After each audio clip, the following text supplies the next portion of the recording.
Hey guys, how you doing? Nice to be back. Sorry I had to take a couple days off. Throat was giving me trouble. Probably by the time I get to the end of all these stories, it'll be giving me trouble again, but hey, it's worth it. Get this news out to you guys. This first story, let me get a drink real quick before I start.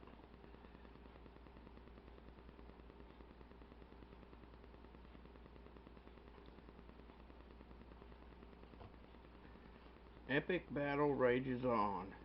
Ali Frazier in the Crimex Pits.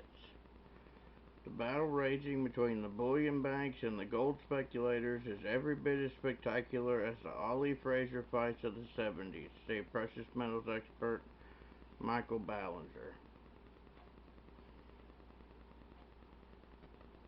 As a young man of 14, with my older brother Donnie having introduced me to Ring magazine a few years earlier, I can't remember ever being so hyped up for a heavyweight fight than when Cassius Clay took on Sonny Liston and whooped him to take the title and then repeated in the rematch.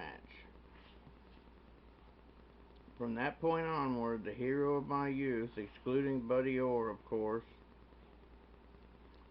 in the world of sports became Cassius Clay turned Muhammad Ali, who became the greatest heavyweight fighter of all time and dominated the game for over a decade despite being banned from boxing for refusing to join the army in 1967.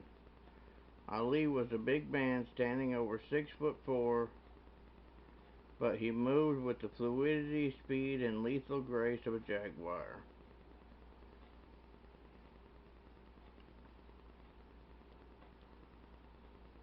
Fast forward 45 years, and we're now witnessing an epic battle of another nature, and it isn't in Manila, and it isn't in Zaire, and you can't buy tickets for it, and it sure as hell ain't on TV, closed circuit or otherwise.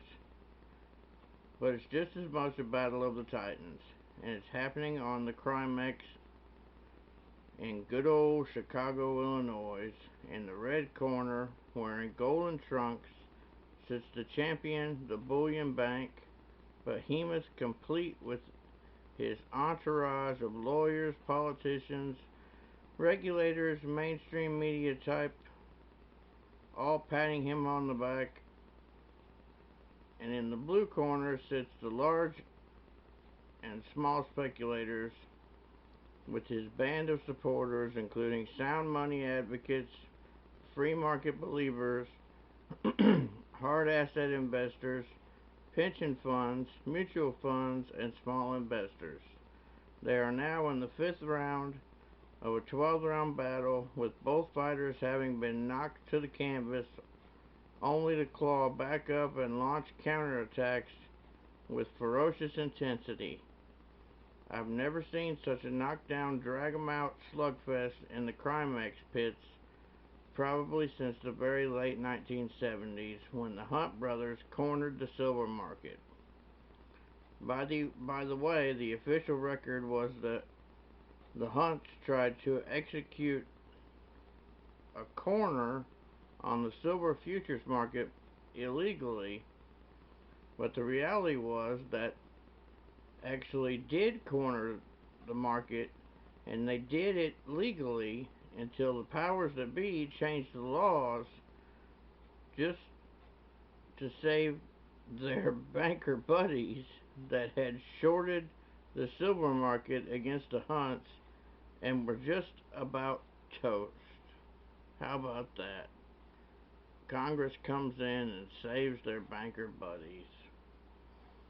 Today's NFP report was yet another case of U.S. service sector composed of waiters and bartenders, burger flippers, all conspiring to allow the U.S. stock market to magically shrug off a 100-point down opening by way of a 200,000 plus jobs number that has everyone buzzing, including the bullion bankers who decided to smash gold down to 1210 before a reversal in the US dollar set up the bounce.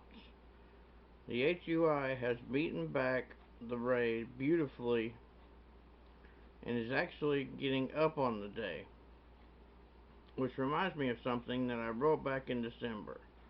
Gold could stay at 1100 for the next 6 months while the HUI doubles because gold and silver mining companies have, on a fundamental basis, such as price to book, price to cash flow, price to earnings, and market cap per ounce of gold basis, never been this absurdly undervalued ever. So it's no surprise to me that the miners are all holding in well, and I sincerely hope that they do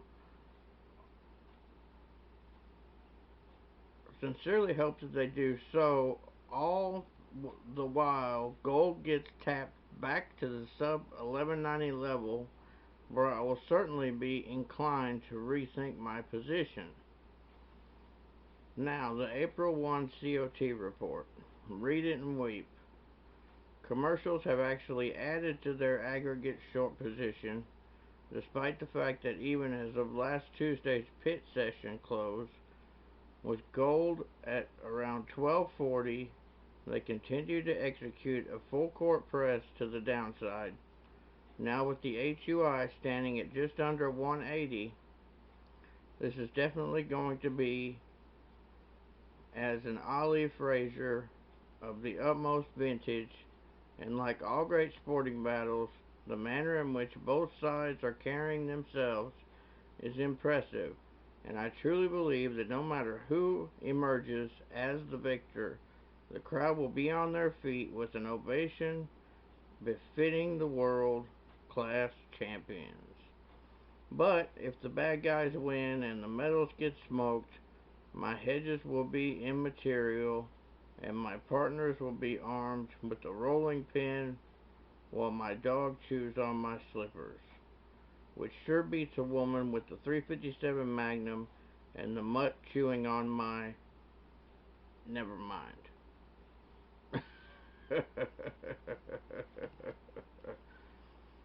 So basically it's the big banks against the speculators.